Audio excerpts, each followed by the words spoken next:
Bénissons le nom du Seigneur, le Dieu Tout-Puissant. J'ai vu cette vision sur la Côte d'Ivoire le mercredi 11 juillet à partir de minuit. Pendant que je faisais la dernière prière de la journée, j'ai remercié le Seigneur pour la journée, pour tout ce qu'il a bien fait. J'ai prié pour la repentance et pour tout ce que le Seigneur a dû faire pour moi et ma famille toute cette journée-là, du mercredi 11 juillet 2025. Alors aussi, comme chaque soir, avant de finir, j'ai prié pour la Côte d'Ivoire. Quand je suis arrivé au temps de prière pour la Côte d'Ivoire, j'ai commencé par la repentance. La repentance pour toute la Côte d'Ivoire. La repentance pour tout le pays, ses habitants, ceux qui sont ivoiriens, non ivoiriens, tous ceux qui sont sur la terre de la Côte d'Ivoire. J'ai prié et j'ai fait la repentance pour les frères, les sœurs en Christ, pour toutes les autorités, pour les opposants et tous les leaders résidant en Côte d'Ivoire et en dehors de la Côte d'Ivoire. Ceux-là qui sont en exil, ceux-là qui sont en dehors de la Côte d'Ivoire depuis 2011. Chaque soir, c'est comme ça, j'ai prié pour la Côte d'Ivoire, voilà, j'ai prié pour le peuple ivoirien. Sans compter tous ceux, les Ivoiriens qui sont en dehors de la Côte d'Ivoire. Comme moi, par exemple, qui suis en dehors de la Côte d'Ivoire depuis plus de 20 ans. Voilà. Donc, je prie pour tous les frères et sœurs. Alors, qu'est-ce qui s'est passé? Quand j'ai commencé à intercéder pour la délivrance de la Côte d'Ivoire, j'ai prié pour les autorités, j'ai prié pour les pasteurs, j'ai prié pour les frères et sœurs, j'ai prié pour tous ceux qui sont les leaders politiques, l'opposition, comme ceux qui ne sont pas dans l'opposition. Et donc, pendant que j'ai prié pour tout cela. Et quand je suis arrivé à commencer à prier pour l'intercession, intercéder pour la Côte d'Ivoire, intercéder pour la délivrance de la Côte d'Ivoire, je priais intensément. Et je me suis vu, à ce moment précis, je me suis vu ravi en esprit. Et en un instant, je me suis retrouvé en Côte d'Ivoire. J'ai entendu une voix pendant que j'étais ravi et que je me suis retrouvé en Côte d'Ivoire. J'étais dans un quartier que je connais très bien, le quartier où j'ai grandi. Alors, j'ai entendu une voix et la voix qui me dit « Lève la tête et regarde. Qu'est-ce que tu vois ?» Alors, je lève la tête, je regarde. Et en un instant, j'ai vu quelque chose qui m'a beaucoup étonné, j'ai été surpris parce que je n'ai jamais vu une telle vision. J'ai commencé à entendre la voix, j'ai levé la tête, j'ai vu l'image qu'on voulait que je voie. Et qu'est-ce que j'ai vu? J'ai vu toute la Côte d'Ivoire qui était couverte. Qu'est-ce que je peux dire par exemple? Elle était couverte d'un ciel de cristal. Donc toute la Côte d'Ivoire, je pouvais voir le nord, le sud, l'est, l'ouest. Je pouvais voir ça. Et j'ai vu un ciel de cristal qui est descendu comme ça sur la Côte d'Ivoire. Et ce ciel-là est descendu, était très, très, très bas. Je peux dire même jusqu'au niveau des immeubles. Et la Côte d'Ivoire était en bas, le ciel était là, et c'était un ciel de cristal. Je regarde encore et je vois au-dessus du grand ciel que j'ai vu là, qui couvrait toute la Côte d'Ivoire, j'ai vu un lion. J'ai vu un grand lion qui marchait en rugissant. C'était terrible.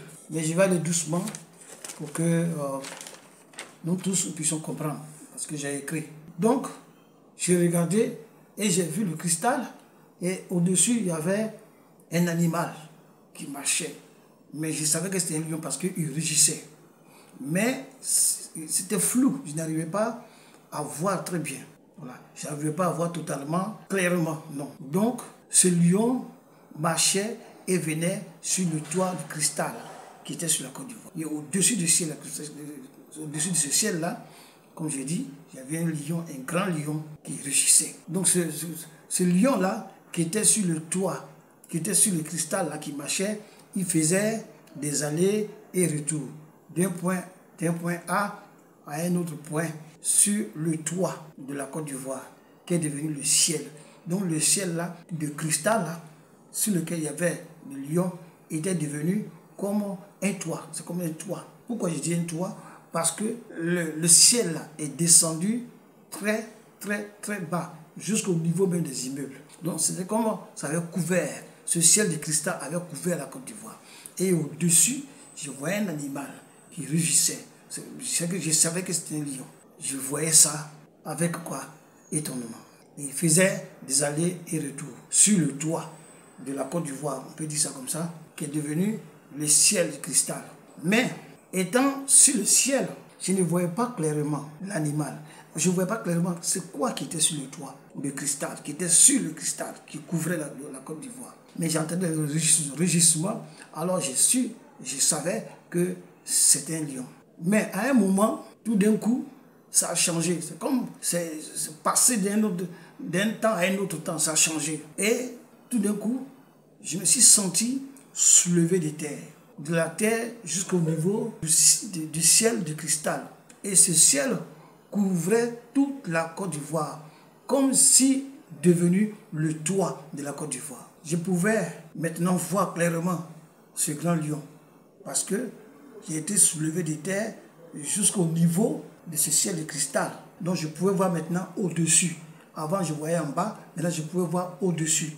Voilà. Donc je pouvais maintenant voir clairement ce grand lion rugissant de colère. Voilà, vous pouvez bien le voir. Il y avait quelque chose d'étonnant. Le lion, lorsqu'il faisait un pas et deux pas, il se retrouve du nord au sud ou de l'est à l'ouest. Tellement qu'il était quoi? Gigantesque. Encore une fois, la voix me dit, qu'est-ce que tu vois? Et après avoir donné toutes les descriptions de ce que je voyais, la voix me dit, je suis descendu pour que tu leur dises ce ultime avertissement avant que je ne frappe. Dis aux retardataires, dis au peuple de la Côte d'Ivoire, dis aux Ivoiriens, dis à mes serviteurs, mes servantes, dites à mon église et tous ceux qui vivent en Côte d'Ivoire, ceux-là qui sont encore des retardataires, de mettre leur vie en ordre, de laver leur robe, tous les chrétiens, de mettre leur vie en ordre, tout le monde, sans exception.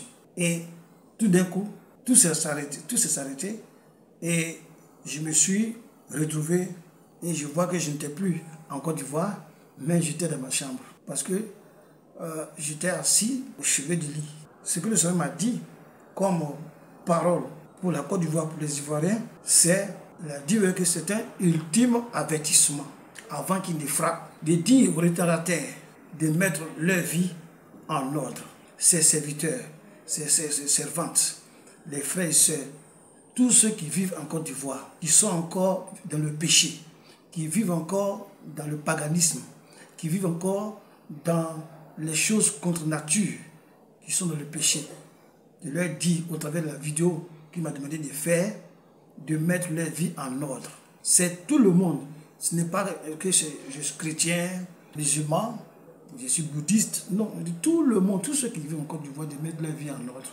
Voilà. Et il a dit, je suis descendu pour que tu donnes cet ultime avertissement avant que je ne frappe. Dis aux retardataires de mettre de l'ordre dans leur vie. Tout le monde sans exception. Et tout s'est arrêté. Et je me suis retourné dans la chambre. Pour expliquer encore plus davantage que moi je ne suis pas en Côte d'Ivoire. Je suis en dehors de la Côte d'Ivoire, ça fait 20 ans. Je suis retourné là-bas. Donc c'est ce message que le Seigneur m'a demandé de lancer au travers de ma chaîne YouTube. Balancer ça afin que ça puisse être partagé, ça puisse être dispatché sur les différents comptes, les différents supports des réseaux sociaux, afin que cet ultime avertissement puisse entrer, toute la Côte d'Ivoire puisse entendre cela, afin que le jour que le Seigneur va mettre fin à tous les désordres qui se passent actuellement en Côte d'Ivoire, que personne ne soit pas surpris, que personne ne dise pas, je n'ai pas été averti. Donc c'est pour cela que je donne, on m'a demandé de mettre en ligne cette vidéo. Amen. Seigneur Jésus, Dieu Tout-Puissant, Père, je bénis ton nom, je te rends grâce. Mon Dieu, voici la vision, le ravissement en esprit que tu m'as montré.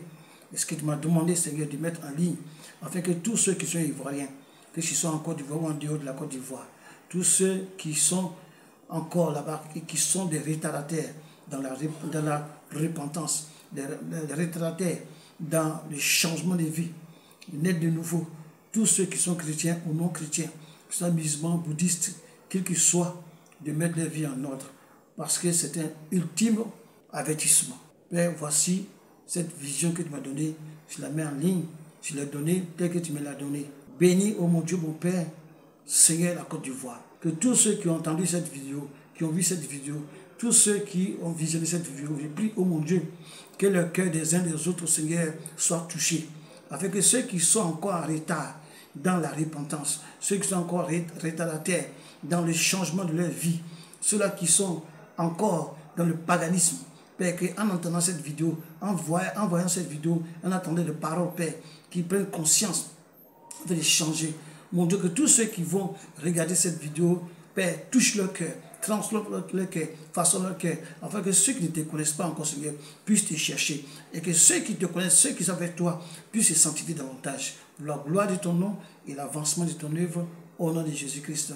Amen. Merci Seigneur.